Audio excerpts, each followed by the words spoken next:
আজ সকাল থেকেই আকাশ মেঘলা, আর আমার মনটা যেন একটু ভারাক্রান্তই হয়েছিল সেই সকাল থেকে।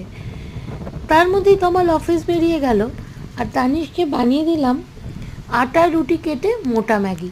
এই রেসিপিটা অবশ্যই তোমাদের সাথে একদিন শেয়ার করব।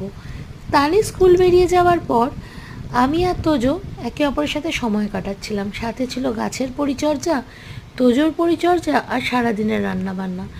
তার মধ্যে হঠাৎ করে ঝড় বৃষ্টি এলো, আর কেমন যেন মনটা ভালো হয়ে গেল।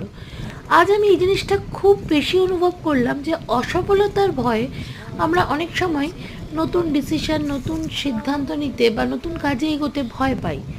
কিন্তু যদি আমরা সেই কাজটা এগিয়ে না যাই, আমরা জানবো কী করে আমরা সফল হব কি হব না? তাই আমার কাছে অসফলতার ভয়কে কাটিয়ে নতুন কিছুকে অ্যাকসেপ্ট করে নেওয়াটাই বেশি ইম্পর্ট্যান্ট। আর সেই কাজে এগিয়ে যাওয়াটাও আমার কাছে সব থেকে গুরুত্বপূর্ণ। তাতে যদি অসফলতা আসেও হয়তো অভিজ্ঞতা অর্জন করব।